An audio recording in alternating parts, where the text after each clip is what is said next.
যা হাওয়া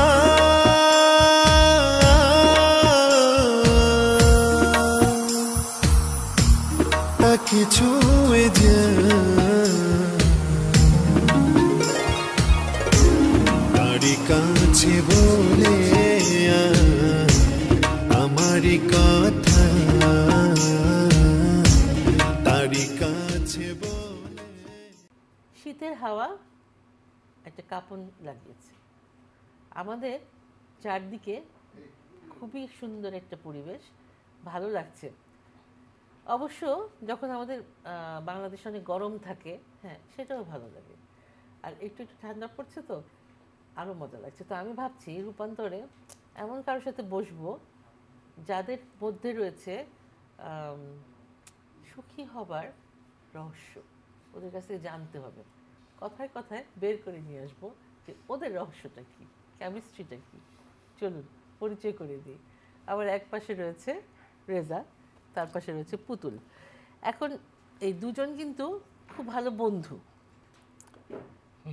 দর্শক আবার ভাববে এরা আসলে শুধু বন্ধুই না, তা ঠিক না, তোমরা দুজন একটা সুন্দর কাপল। হ্যাঁ, তোমাদের একটা ছোট্ট বেবি আছে, হ্যাঁ, গীতলিনা, সেও গান করে, তাকে দেখি গিটার সে বাজাচ্ছে, গিটার নিয়ে তার টুংটাং টুংটাং আছে। হ্যাঁ, এটা কিন্তু খুব অদ্ভুত, মানে জেনেটিক্যালি সে পেয়েছে। এখন বলো যে তোমরা কেমন আছো? খুবই ভালো আছি আপা, আলহামদুলিল্লাহ। আমি জানি পুতুল কিন্তু খুব ভালো মেয়ে এবং খুবই সফট। আমাদের একটা গ্রুপ আছে যেখানে ওই সবার ছোট এবং ও সবচেয়ে সফট।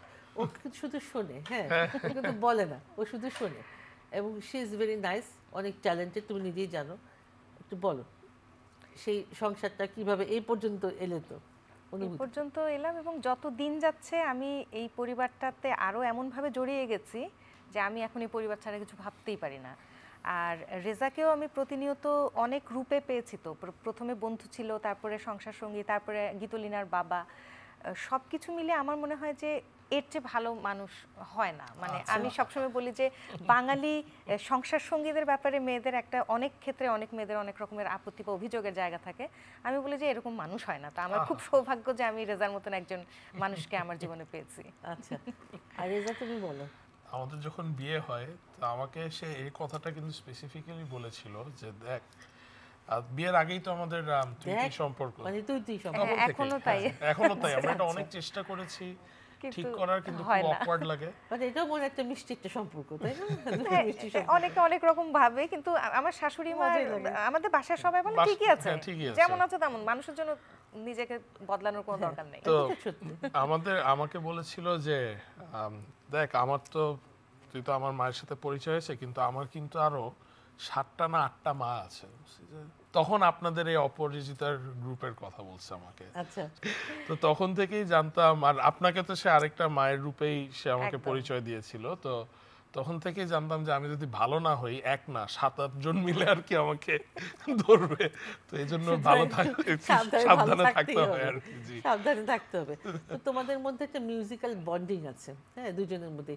তো এটা কি এরকম হয় কখন যে ও শো করতে গেল স্টেজে, হ্যাঁ, তখন যে সামনাসামনি যে মানুষের একটা উৎসাহ, যে ভালো লাগছে দেখতে, তোমার কেমন লাগে? তোমার মনের মধ্যে খারাপ লাগে না ভালোই লাগে যে দারুণ পারফরমেন্স করছে, না একটু খিটখিটে লাগে? না, আমি অ্যাকচুয়ালি আপনার সবসময় একটা জিনিস যেটা মনে করি যে অ্যাজ আ পার্টনার, আমি যদি তার লাইফে তার কোনো ডেভেলপমেন্টে না থাকতে পারি, তাহলে তো I failed as a partner. So যখন দেখি যে ও স্টেজে খুব, তার প্রেজেন্স, তার গেট আপ, তার পারফরমেন্স খুব ভালো হচ্ছে, আমি তো ওকে দেখতে ব্যস্ত।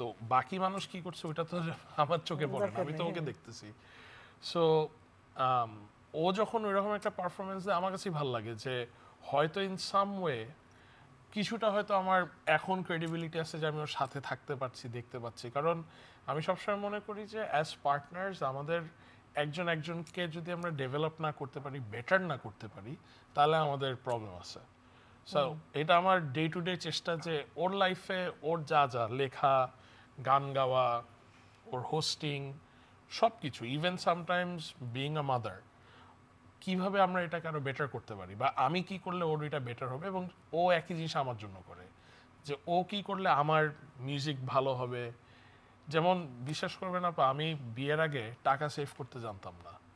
এখন ও আসার পর আমি দেখি ওরে বাবা আমার প্রতি মাসের শেষে একটা ভালো টাকা সেভ হয়। তো এই যে এটাও কিন্তু আমার লাইফে একটা আমার ডেভেলপমেন্ট যেটা আমার আগে ছিল না। তো মূল কথা হচ্ছে এটা যে ও যখন স্টেজে পারফর্ম করে বা ও যখন টিভিতে ওকে দেখি বা কোথাও ওর একটা ফটোশুট হচ্ছে দেখি এবং ও খুব সুন্দরভাবেই যাওয়াটাই স্বাভাবিক। তো আমি ওইটা দেখা নিয়েই ব্যস্ত থাকি, বাকি মানুষ কি করছে ওটা আসলে দেখার Matter সময় করে না। ম্যাটার করে কিছুদিন না। আগে আমার একটা অনুষ্ঠান ছিল, তো প্রথমবার সে আমার স্টেজ পারফরমেন্সটা দেখেছে কাছ থেকে। তা আমি পুরো সময় তাকে বললাম যে সামনে অডিয়েন্সে বসে দেখ ঠিক মতন। সে এত বেশি মানে এক্সাইটেড ছিল, সে আর বসলো না, পুরো পুরো পারফরমেন্স মঞ্চের পাশে দাঁড়িয়ে থেকে দেখেছে। তো এজন্য বললাম যে আমি ভীষণ অবাক হই যে বাঙালি মানসিকতার মধ্যে এরকম বর পাওয়া মনটা এটা বড়, খুব হ্যাঁ। অন্যরকম মনটা বড় একটা থাকাই ব্যাপার। দরকার সংসারে হ্যাপি থাকতে গেলে, কিন্তু মন ছোট হলে হয় না। স্বাভাবিক। আবার আমাদের সমাজে কিছু মানুষ আছে, কোনো একটা কাপলকে যদি দেখে ভালো, হ্যাঁ, সেটাও নিতে পারে না। হ্যাঁ, যে ওরা কেন ভালো আছে, হ্যাঁ, ওদের মধ্যে ঝগড়া হয় না, কোনো স্ক্যান্ডাল শুনি না, কিছু না, এরকম আছে কিন্তু এরকম। হ্যাঁ, এই সমাজটা যদি একটু ঠিক হতো কতই না সুন্দর হতো, তাই না? তাকে এটার জন্য ওয়েট করতে পারে কত বছর কে জানে। খুব সহজ আপা, জানেন আমরা যদি নিজেদেরকে নিয়ে চিন্তা করি না তাহলে এটা হয়। আমরা সবসময় চিন্তা করি বাইরে, আচ্ছা হ্যাঁ। ও কি ভাবতেছে, ও দরকার সবসময় নাই। একটা গসিপের মধ্যে থাকা আর কি, এই জিনিসটা আসলে নিজেকে ভালো নিয়ে লাগে। ভাববি যে আচ্ছা ও ঠিকঠাক আছে, আমি ঠিক আছি, আমার বাসার মানুষ ঠিক আছে, আমি যাদেরকে ভালোবাসি তারা ঠিক আছে, বাস। আর কোনো চিন্তা নাই। মানে আসলে আপনার যেটা হয় কি, আমরা নিজেদের বেটারমেন্ট, নিজেদের ভালো, নিজেদের ডেভেলপমেন্ট ছাড়া বাকি সব নিয়ে চিন্তা করি। বাট আপনি যদি আজকে চিন্তা করেন, মানে যেটা আমি আর পুতুল এখন মানে প্র্যাকটিস করি, যে আমরা ঘুম থেকে উঠে চিন্তা করি আচ্ছা গতকাল আমরা যা করেছি আজকে আমরা তার থেকে বেটার কিছু করব। এটা ঘুম থেকে উঠে ফার্স্ট নিয়ত। যে ধরেন আমি একজন বাবা, আমি গতকাল যেরকম বাবা ছিলাম আজকে এর থেকে ভালো বাবা হওয়ার চেষ্টা করবো, এর থেকে ভালো ছেলে হওয়ার চেষ্টা করব, এর থেকে ভালো হাজবেন্ড হওয়ার চেষ্টা করবো, এর থেকে ভালো বন্ধু হওয়ার চেষ্টা করব। এই মেন্টালিটিতে যদি ঢুকে যান না পা, তাহলে দেখা যায় যে অন্য কিছু নিয়ে আর চিন্তা করার টাইম থাকে না, বা কারো খারাপ করা বা কাউকে নজর দেওয়া ওইগুলি নিয়ে টাইম থাকে না। ওর একটা ভালো জিনিস আছে, সেটা হচ্ছে যে আমি দেখেছি যেমন বাবার বাড়ির প্রতি ওর একটা দায়িত্ববোধ, অবশ্যই। শ্বশুর বাড়ির প্রতি দায়িত্ববোধ, এবং ও শাশুড়ি মানে আমার সাথে যে সম্পর্ক, আমার কাছে মনে হয় যে ওরা বন্ধুর মতো একদম। হ্যাঁ, আর সবচেয়ে ইন্টারেস্টিং হচ্ছে যে তোমাদের বাসায় একটা বাগান আছে খুব সুন্দর। জি হ্যাঁ, ওটা পুরোটাই তোমার আম্মার করা, জি। এবং এত সুন্দর বাসার ভেতর যে এত সুন্দর বাগান হয়, হ্যাঁ, এটা আমি কখনো দেখিনি, খুব সুন্দর। ক্যাকটাসের গ্যালারি, বাগানটা অনেকেই হয়তো করেন, কিন্তু ক্যাকটাসের এত বড় গ্যালারি, আমি আমার বিয়ে হয়ে এই বাসায় আসার আগে কোনো ধারণা ছিল না যে পৃথিবীতে এত প্রজাতির ক্যাকটাস আছে। ক্যাকটাস থেকে ফুল ফোটে এত নানান রঙের, খুব অবাক লাগে। ফুলও ফুটে, দেখো তাও জানি না। তো তোমার পিচি কি করে সারাক্ষণ দাদা দাদির সাথে? সে সে কি busy। করে না, সে কি করে না, busy না? সে সে প্রত্যেকদিনই খুব ব্যস্ত। নতুন কিছু না কিছু করে। সে কথা বলে? হ্যাঁ হ্যাঁ, কি ওরে বলে? বাবা। কথা তো সবই বলে, এখন তার আড়াই হবে সামনে, কিন্তু তার আগেই তার এমন ভাবে মুখ ফুটেছে, প্রথমে আমরা চিন্তা করতাম ও কি পুরো বাক্য এখনো সাজিয়ে বলছে না, কারণ এখন তো পুরো গল্প বলে সে। হ্যাঁ, এবং যখন যে গান শুনছে সে গান সে গাইতে পারে, সুরে সে খুব পাকা, একেবারে পারফেক্ট পিচে সে যেতে পারে, যেটা খুব অবাক লাগে। কারণ আমি আমার বাবা মার থেকে শুনেছি, আমি 2.5 বছর বয়সে গান গেয়েছি, কিন্তু সে তো 2.5 হওয়ার আগের থেকে একেবারে সঠিক সুরে গাইতে পারে। তো জেনেটিক্যালি একদম। তার সামনে তো মেলা, বই মেলা, কি বই আসছে তোমার? আসছে আপা, এবার উপন্যাস আসবে একটা, এবং এটা হচ্ছে একেবারেই আমাদের শিল্পী জীবনের কাটা ছেঁড়া বলতে পারি, শিল্পী আচ্ছা। সত্তার ব্যবচ্ছেদ এটার নাম। এবং এই শিল্পী জীবনে পথ চলতে গিয়ে কত রকমের অভিজ্ঞতা আমাদের জীবনে হয়, এবং কত রকমের এটা কি আত্মজীবনীমূলক নাকি? আত্মজৈবনিক বলা যেতে পারে। আচ্ছা, হ্যাঁ, তোমার নিজের? সেখানে আমি তো অনেকটা জুড়েই আছি। But উপন্যাস আকারে দিয়েছো, তাই তো? উপন্যাস আকারে আসবে। আচ্ছা, ওর তো স্টলের মধ্যে যে ভিড় থাকে, হ্যাঁ হ্যাঁ আপা, আমি তো যাই, আমি সব সময় যাই, একটা অটোগ্রাফ নিয়ে আসি, কিনে বই কিনে বই সংগ্রহ করে। কিনি এবং একটা অটোগ্রাফও নিয়ে আসি। আরেকটা জিনিস হচ্ছে যে তোমার একটা ব্যান্ড তো আছে, ওই জি। একটা ব্যান্ড তুমি জি। করেছো, তো ও এখন কি কি কাজ করছো? আমাদের আপা ব্যান্ডটা আসলে আমরা 3 জন আছি ব্যান্ডে, আমি সাকি ব্যানার্জি আর সাইমুল ইসলাম রিয়াদ। তো আমরা আমাদের 3 জনেরই ব্যান্ড হচ্ছে একটা পরিচয়, ব্রহ্মপুত্র বাংলাদেশ। এইটা ছাড়াও সাকি নিজে একজন লেখক, সাকি নিজে একজন সঙ্গীত পরিচালক। সে ইনফ্যাক্ট তার আরও অনেক স্কিল আছে, সে বেইজও বাজায়, আমাদের ব্যান্ডের বেইজিস সে। সে লিরিসিস্ট, সে কম্পোজার, সব কিছু। রিয়াদের আবার একটা মজার ব্যাপার হচ্ছে সে আরবোভাইরাস নামের একটা ব্যান্ড আছে, ওইটার ড্রামার, প্লাস সে একজন খুব ইউনিক ফ্যাশন ডিজাইনার। তার একটা পাঞ্জাবির শোরুম আছে আদিশ নামে, আমার অনেক পাঞ্জাবি ওইখান থেকে আসা। তো আমাদের আসলে ব্যান্ডটা একটা ফ্যামিলি। তো আমরা অনেক সময় দেখা যায় যে একসাথে না থাকলে আমাদের কাজ চলতে থাকে।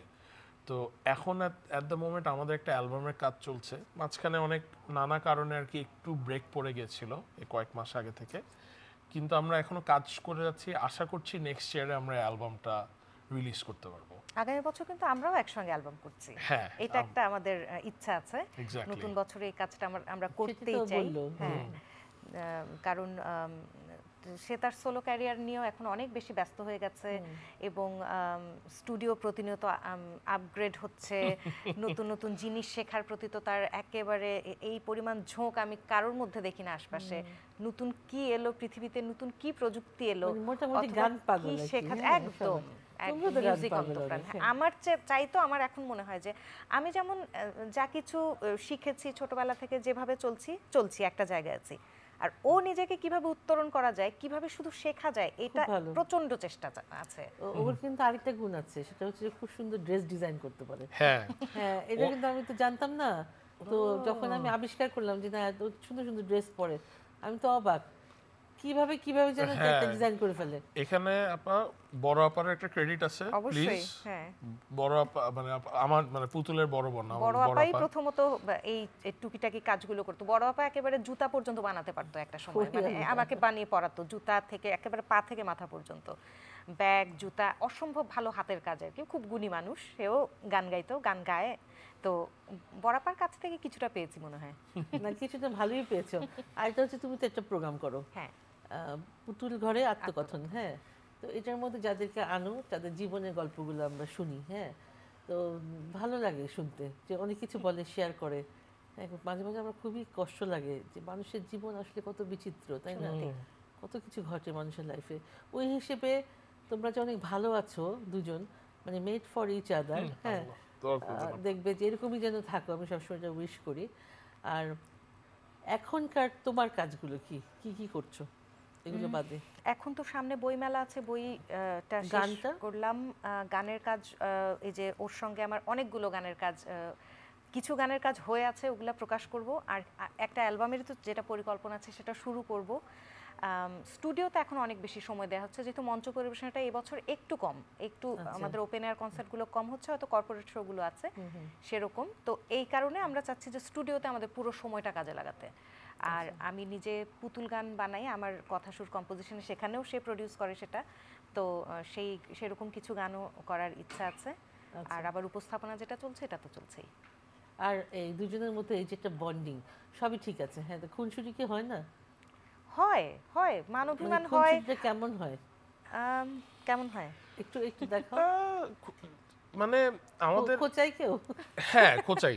কি আগে খোঁচাই? আমি ধরেন একটা কিছু নিয়ে বুঝছি যে ওর একটু মুড অফ হয়েছে, কিন্তু সে এখন এটাতে আর রেসপন্ড করবে না, তখন আমি আরো বেশি খোঁচাই। একদম, এটা আমার মনে রাগ করতে পারে। হ্যাঁ, কিন্তু আমি যেটা আমার সব সময় চেষ্টা থাকে যে যেদিনকার অভিমান ওই দিনই শেষ, পরের দিন যেন এটা না যায়, মানে অস্থির লাগতে থাকে যে কতক্ষণ এটা মিটবে। হ্যাঁ, এটা মিটায় পরের দিনে শেষ। কারণ কখনো আপনি যদি একটা রাগ বা একটা অভিমান নিয়ে ঘুমাতে যান, ওইটা পরের দিন আরো খারাপ হয়। তার আগে যখনই হয়েছে, তারপর যেভাবে করা যায়, কমেডি হোক যেটাই হোক করে তাৎক্ষণিকভাবে আমার বিরক্ত লাগলেও পরে মনে করি যে এই যে তার প্রবণতাটা, এই অভ্যাসটা, এটা খুব ভালো। কারণ আজকের এই রাগটা নিয়ে আমি কালকে সকালবেলা ঘুম থেকে উঠলে আমার কালকের দিনটাও নষ্ট হয়ে যাবে। তো সে যে জোর করে ম্যানেজ করে, ঠিক করার চেষ্টা করে, এটা অনেক বড় গুণ, যেটা ওই পারে, আমি পারি না। ওই আসে জিনিসগুলো ঠিক করতে। ও তো শুধু শাশুড়ির শাড়ি পরে। এই যে আজকে শাশুড়ি শাড়ি গয়না সব তো ফেসবুকে তো লিখে যে শাশুড়ি, আমার মাকে শুধু বলি, মা আমার অমুক দিন অমুকটা লাগবে, কোনটা? মা বলে আলমারি খুলে দিচ্ছি, যেটা ইচ্ছা নিয়ে যাও। মানে আপার কত শাড়ি, মা মাঝে মাঝে আমাকে বলেন, শোনো আমার সব শাড়ি পরতে তোমার যে কত বছর লাগবে, ওই কত বছর নতুন শাড়ি আর কিনো না, কারণ আমার এগুলা পরার আর কেউ নাই। এবং তার এক একটা শাড়ির টেস্ট খুব ভালো, প্রতিটা শাড়ি সুন্দর। এটা ইনফ্যাকশন তো রেজা আরো ভালো বলতে পারবে না না ও আবার এটা নিয়ে খুব মন খারাপ করে, বলে আমার কি তাহলে, আমি বললাম, পর মায়ের শাড়ি পরতে চাইলে তুইও পর। কাচ্ছিতেও মন খারাপ যে আমারটা কই। তো আজকের অনুষ্ঠানে অনেক ভালো লাগলো যে আমরা একটু গল্প করলাম। এই যে তোমাদের ভেতরে যে কেমিস্ট্রিটা, এই যে রসায়নটা, জি এটা এত সুন্দর, দুজনের আন্ডারস্ট্যান্ডিং এবং নম্রতা, ভদ্রতা এবং ট্রাস্ট, হ্যাঁ এই জিনিসটা অনেক বেশি, যেই কারণে সংসারে কোনো ঝামেলা নেই, হ্যাঁ কোনো রকম সমস্যা নেই। এবং দুটো মানুষ ভালো থাকো, অনেক ভালো থাকো। অনেক দোয়া থাকলো আমাদের রূপান্তরের পক্ষ থেকে, চ্যানেলের পক্ষ থেকে তোমাদেরকে অনেক অনেক ধন্যবাদ। আজকের অনুষ্ঠানে আমি যাদেরকে আমন্ত্রণ জানিয়েছি, আমি কিন্তু তাদের কথাবার্তা থেকে বের করে নিয়ে এসেছি যে সংসারের সুখের চাবিকাঠি কী, একজন আরেকজনকে সম্মান দেয়া, এটা হচ্ছে অনেক বড় জিনিস। ভালোবাসবেন তো অবশ্যই, স্বামী স্ত্রীর মধ্যে তো ভালোবাসা থাকবেই। এই ভালোবাসাটা যেন খাঁটি থাকে, এটাতে যেন কোনো ফেক কিছু না থাকে। পরস্পরের প্রতি এই যে একটা ভালোবাসা, এই যে একটা বন্ডিং, এটাই হচ্ছে সুখের চাবিকাঠি। সারাক্ষণ একজন আরেকজনের পিছনে লেগে থাকা, তাকে অসম্মান করা, যন্ত্রণা করা, হ্যাঁ এসব থাকলে কখনো কোনো সংসারে কেউ হ্যাপি হতে পারবে না। ভালো থাকবেন। আমি আবার চলে আসবো এই দিন, এই মুহূর্তে।